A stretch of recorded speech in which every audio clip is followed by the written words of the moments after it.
Welcome to Isis in the Bible Winter Gathering, week number 10. Let there be light. In the opening lines of Genesis, we're brought to the moment before form. When the deep was still, the waters were unmoving, and the breath of the divine moved across the surface. From that stillness comes a declaration, let there be light. But the ancient language hints at something more subtle is happening. The text speaks not only of light, but also of illumination, suggesting a difference between the source of light and the moment when that light becomes known. So today we asked a simple question, but profound. What is the difference between light and illumination? As we explore the Hebrew words and the imagery of the waters, we may discover that this first act of creation is not only about the world around us, but about the awakening of awareness itself, which is kind of happening in this room today, which is really beautiful. So thanks for gathering together today.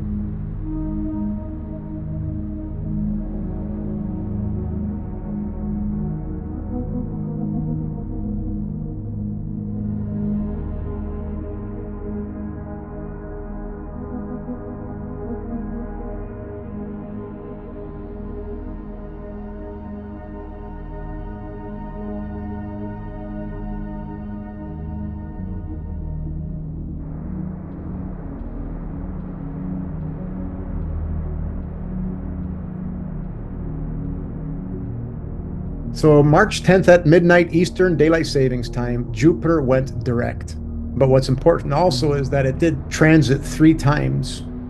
Second is so important when it's coming up because Jupiter is going to hit right at the bottom of the chart. This is the nativity scene. This is like Christmas, but this is on the grander scale, right? Because Jupiter does its different thing. I mean, and Jupiter's doing its 1, 2, 3 right on here, and so many dances in the sky right now are doing these dances so eloquently as we hit the 6-degree orb, the 3 before after of Eris. In other words, Mary aligning with the sun, the mother, on Easter on April 15th, 2023. So this is June 2nd, this is going to happen. This is all law. Okay, now there's a lot of law groups happening out there. And we've been saying this way long before, and the people coming together about law is all happening. And this is the bottom of the chart. Okay, this is midnight. This is Cinderella's story. A lot of people gotta face the pure law, and that's people who think they're illuminated but aren't. They're the ones that gotta flip the switch now because love is back. And we are the ones steering that boat. We all are.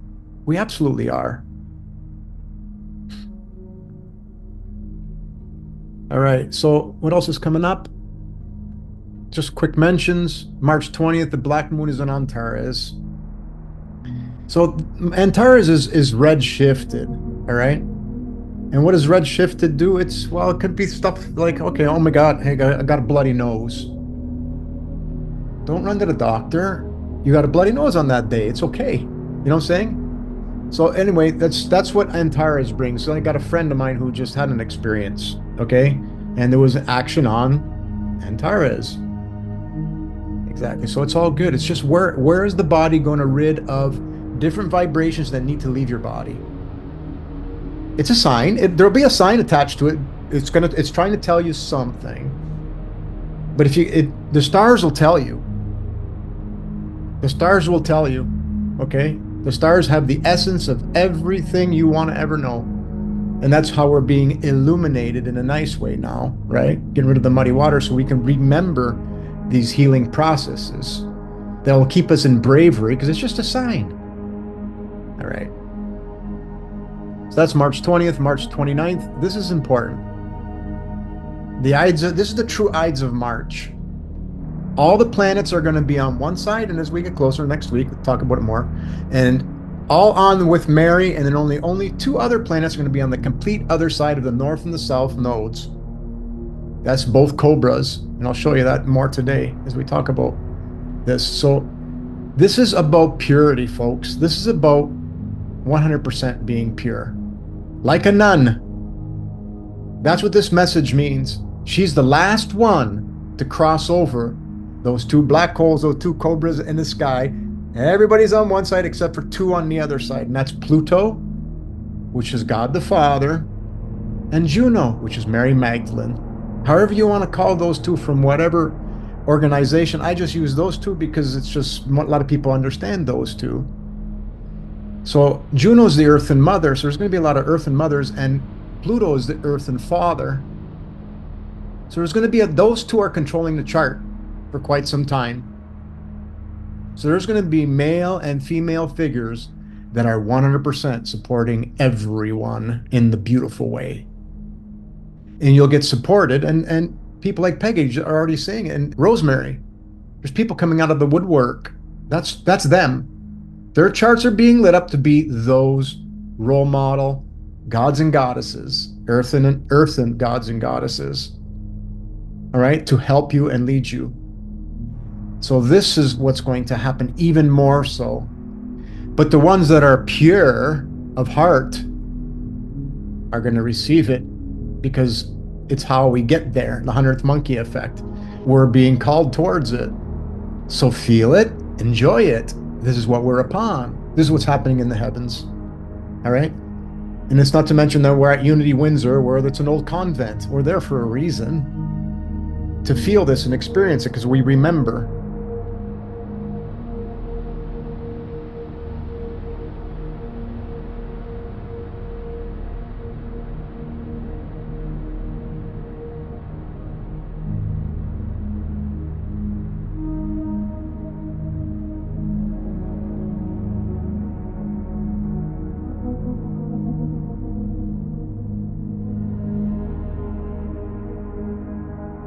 So April 2nd is when Lilith, Santa Claus, is going to meet with Mary.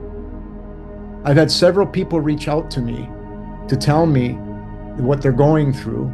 And Lilith was at play right on their natal Mary that we talked about. Okay, that happens all the way till, depending on, right now, for us older people, it's gone already. They didn't feel anything, congratulations, right? But I felt things in a beautiful way too, though, for abundance. Like things that came out of the woodwork is just amazing. So that's what's going to happen. So Lilith is going to now meet with Mary. This is Santa Claus meeting with Mary. They're just different essences, how we get to feel them. That's April the 2nd. And of course, April the 15th is when Mary rises in the east with the sun. This is Easter. The Vatican says the first moon after this, after the equinox, first Sunday. Well, no, let's go by the right day. They're doing that because people have to go to work. No, let's do what the ancients knew. When the mother rises with the sun, it's Easter. It's rising in the east. And why the big one is because it rose in the east, called 0 degree Aries, with the Alpha and Eris, which is the baby and the mother. Jesus and Mary rise in the east. That essence of you is rising. All right, so that's April 15th is the real Easter. Just so you know, the real essence, because people do feel these energies in a beautiful way, in a loving way. Absolutely. That's what's going on in the sky anyway. So you remember we went over the true experience we all have called Jason and the Argonauts. We've always had them. Jason is a hero chosen by destiny, gathers a crew of legendary sailors, the Argonauts. Together they set sail aboard the Argo, facing trials and test their courage and wisdom. Right? Challenge our belief systems. One of the greatest challenges is to pass through the simple gates, aka the clashing rocks that threaten to crush any ship that dares to pass. In other words, you can't pass through if we got muddy waters. So dare to pass is the key word. Jason succeeds in retrieving the golden fleece, aka divine wisdom, enlightenment, and ultimate truth, and basically pure love within you for everyone and everything unconditionally. That's the true enlightenment. That's the true golden fleece. But the journey is as much about personal growth as it is about victory. So this is about transpiring right now in the heavens and in our lives. Just talked a little bit about it. So Cece very synchronistically says, I have my eye on Jupiter going direct, Mercury going direct, then the equinox. Watch Venus too, he says. Like, they're just so beautiful. So before we get into the story of Jason and the Argonauts, what's happening with Venus is really cool. So Venus aligns Lilith, and then right there on the equinox, Mercury goes direct right before the equinox. Mercury goes exactly direct March 20th, 2026 at 3:33 p.m. for Windsor Daylight Savings Time. So that's pretty cool. It's just a synchronicity. So that's really cool. So Venus and Lilith. Venus is what? Mother Nature. Lilith is going to help Venus help the animals. The animals that are in need out there. The animals that are feeling things that they shouldn't be feeling. Insects, everything. A little ant I went to go grab my water, and that little ant that keeps visiting me and eating right next to me at my my little coffee table next to my couch, he's always there. I'm always feeding him. When I went to go grab my water, there he is lying on his side in my water. I go, what are you doing? He was motionless. I poured the water through my hand. He landed on my hand, and the next thing you know, he starts moving, or she. So why did she give me that image? I think she's trying to tell us that Mother Nature is needing our love. It knew I was going to go save it.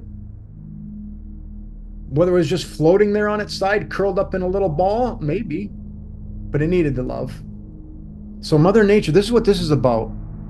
Temptations and what you're doing with animals and insects or whatever, okay? Because it's all about temptations versus gifts. And it's aligned with Venus. That's the message, folks. Save as many animals as you can. All right. Okay, so here's the thing. So Jupiter went direct right on Canopus. And Canopus is in the constellation of Argo, which is Jason and the Argonauts. Canopus, if you see it right here. So Canopus is right here at the edge of the circle. And they're Sirius. So Sirius is the brightest star. So this is the most southern star. This is their oarsman, the one that holds up, that steers the whole ship from this outer edge, which you can't go any further. You can only go in now. So anyway, Jupiter is right on Canopus. Jupiter is law. What are we doing? We're learning spiritual law, aren't we? We're going to school right now. We all are. This is the image of the ship they got on the Egyptian walls. At the front of the ship, they got the cobra. Okay? The protector of love. You eclipse if you're not good. The cobra will bite you. And there's one at the back, and here's the one at the back of the ship. The last oarsman. All right? So this is really beautiful, folks. The cobra, like we said, is that which eclipses the sun and the moon, right? So here's where we're going to put this beautiful image of where you find light versus illumination. No thing can pass, right? Because there's no thing from the all. And the all, we become thing again. So nothing can pass, but yet this principle of light exists in every illuminated atom in your body. So everything around us has that black hole in it, which is pure love. So that black hole is symbolized like this on the Egyptian walls. There's two snakes there. So vibrations can only be on the outside. This is light. The black hole is everywhere. We recharge when we go to sleep in the black. We're in the black when we're in the womb. Everything grows out from there. So no thing can be here. So this is everywhere. This is light. The definition of what the ancient use, not saying light is the right word, but that's what they use. Light means black, and illumination means every other color, including the white light. But the white light is what? That one of perfection makes the 7 beautiful colors come into one. That would be God's light, right?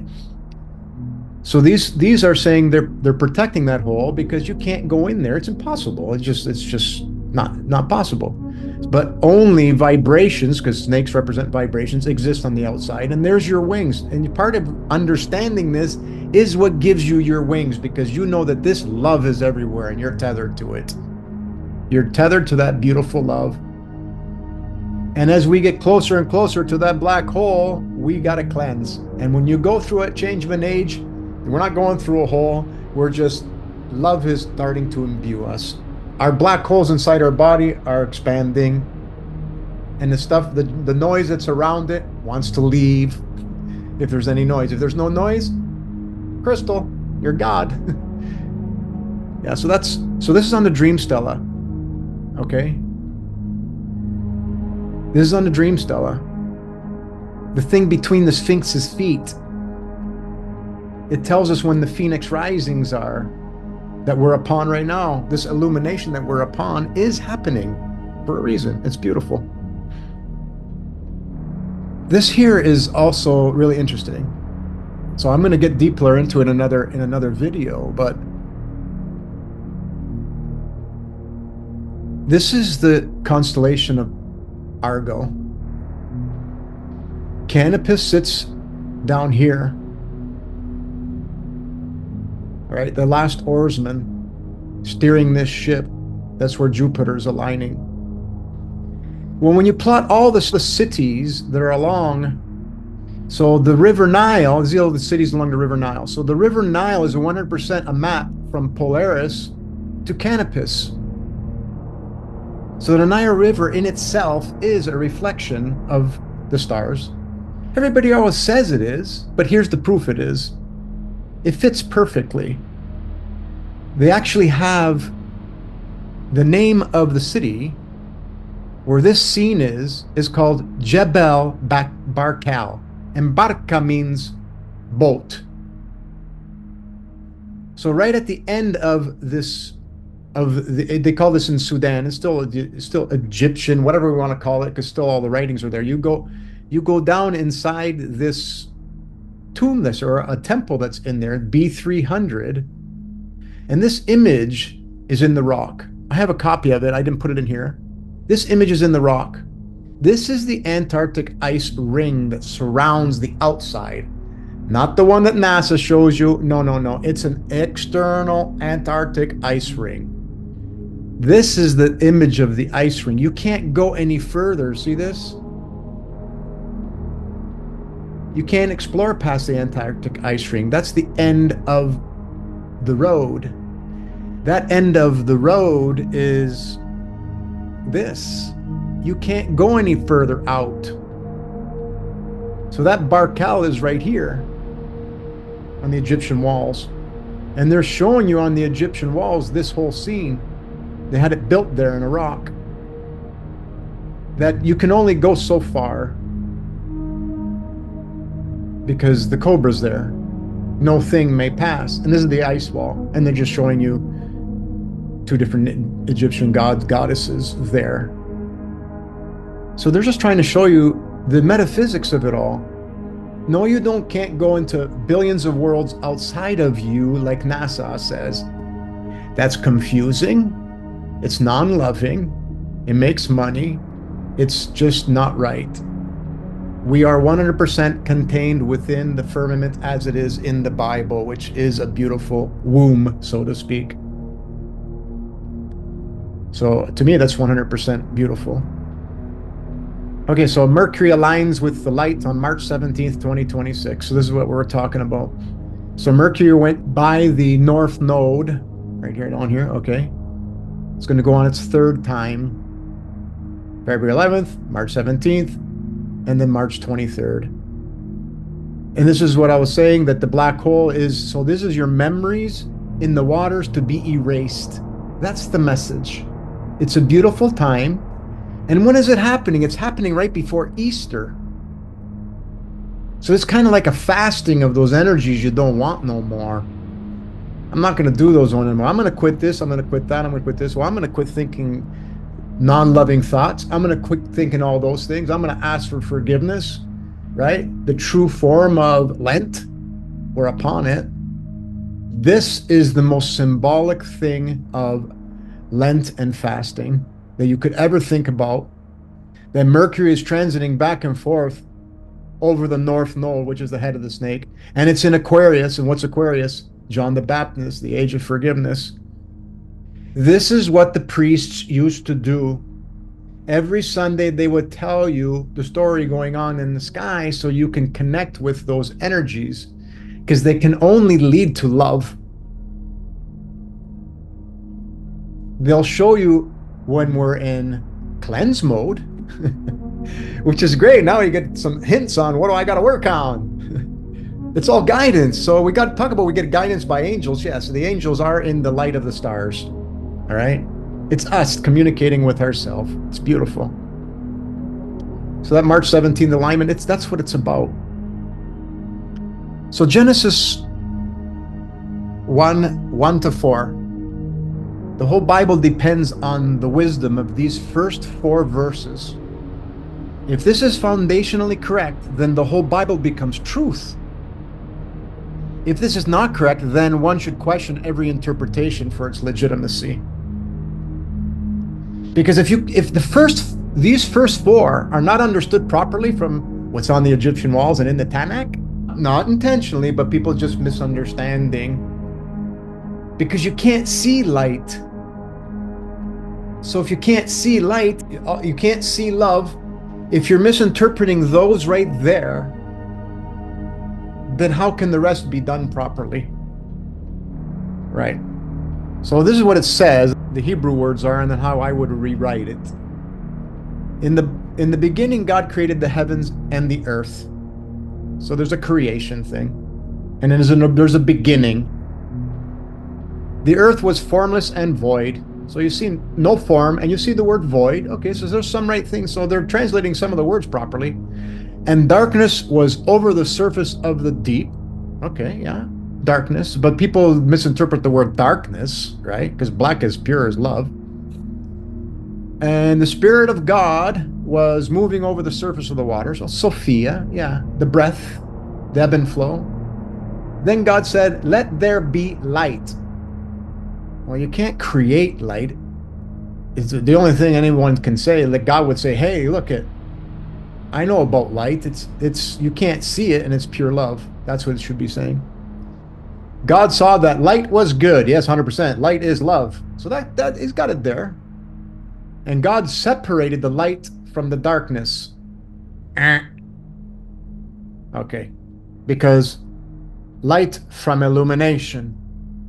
And the only time we talk about darkness in this non-loving way, it's because we can only do that stuff in illumination, making waves, that comes back to find us. So that's why we have to understand this. We can't see our karmic experiences. So as Rosemary helped out with, right, the Hebrew words, she said or was light. So Bereshit, look at that, Bereshit. That's just pretty funny that the word shit's there in the beginning. In the beginning it was all shit. Elohim, God or divine authority, absolutely. Shamayim, sorry for not pronouncing these right, is heavens. Eretz is earth. Tahu bohu, formless and empty. Rauch Elohim, spirit, breath of God. And the or is light. So with these words, you can sit there and start playing with them if you wanted to, because everybody can take there's so many different interpretations of these words. And this is where a lot of the Bible stuff came from, right? Because this is from Genesis in the Tanakh. But knowing what we know with the plus and the minus, right? The stillness, the red shift spiraling out, connected to the divine, beautiful, feminine, spiraling in. Everything has a breath. That's what this is. This is Sophia, in and out. So from the formless and void, God was created, because this G and D creates this perfect God, the perfect form, the heavens and the earth. Darkness was over the surface of the deep, and the Spirit of God was moving over the surface of the waters. These are all beautiful, because you got but the Spirit of you, the Spirit of that perfect God, that perfect process called God. Then God said, I am illumination from the light. Because there's no thing in the light. I am illumination. So every one of us is illumination from the light. God saw that the light was good. Yes, of course, because the light is pure love. And God separated illumination from the light. So in other words, we have the awareness of the difference between the two. And then God has God called the illumination day and the darkness called light. That's the way I see it being created, folks, based on pure physics and metaphysics. So does light travel? No, only illumination does. This is the foundational wisdom. As black is everywhere and atoms grow from that locus, again, let go of the noise and come into the awareness that light is love and it is everywhere but nowhere, right? You guys are, so blinking Taurus, I got this here. All right, so this is what we do. Every atom in our body does this at different speeds. The earth does it, your heart does it, your lungs do it. Everything does this, blinking Taurus. So the black is everywhere, but the illumination is blinking from everywhere. As an analogy, you got those stadium waves. So that's not light traveling, right? It's blinking Tauruses. It's blinking, it's vibrating tuning forks, just like over here. Yeah.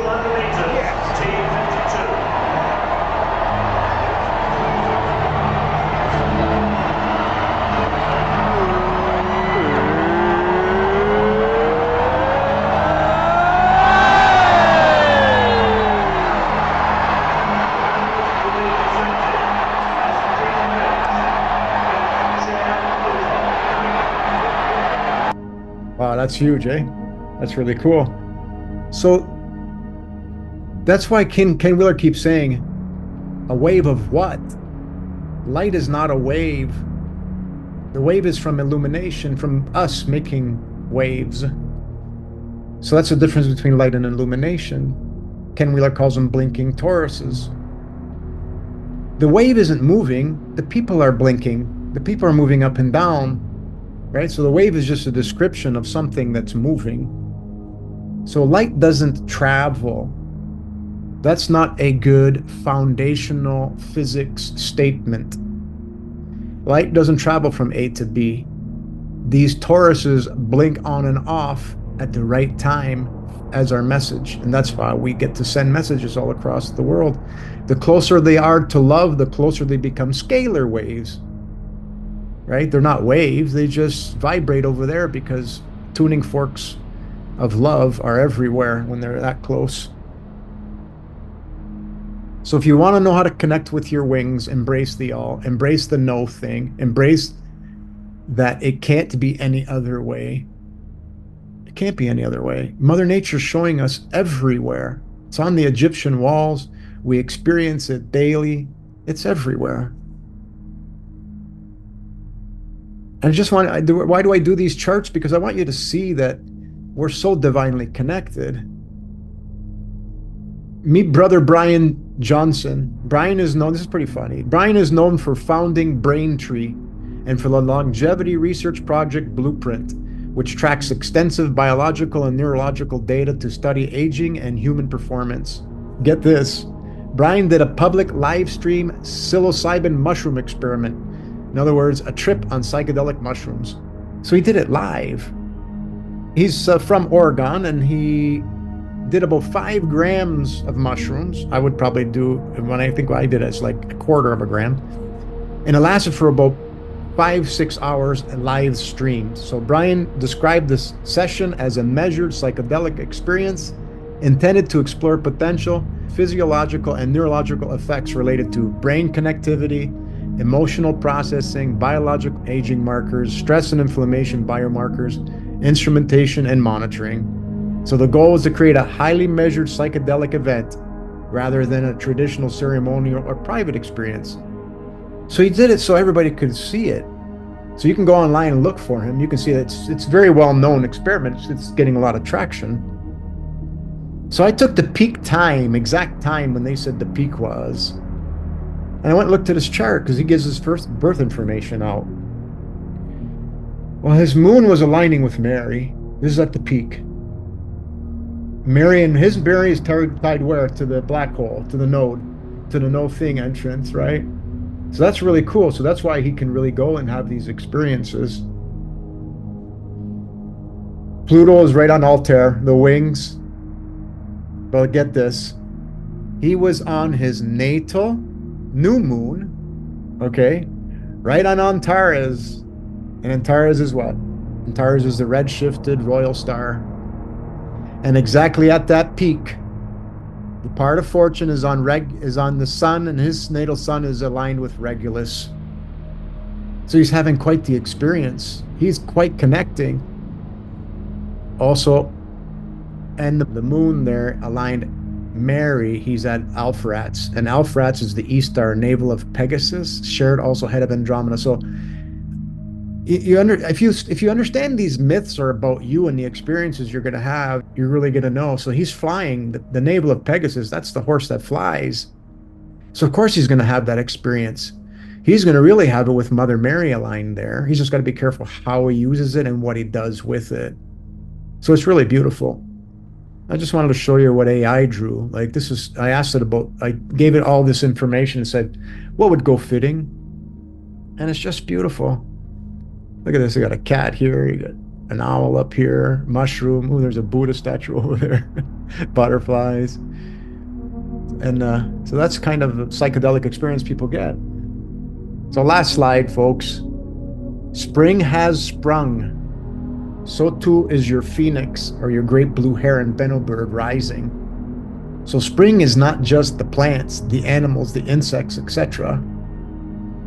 Now it's your veil. We're on that 558-year spring rising on top of the spring rising of moving into age of Aquarius. So yeah, we're going to regain the wisdom that the black light is light that's everywhere. And the illumination is everything else. And the closer you are to the God process, your wings are going to be awesome. We already have awesome wings. We just got to stretch them out now. And that's all we have for today. What's this energy I'm feeling? Why is this time so revealing? This strangeness in body and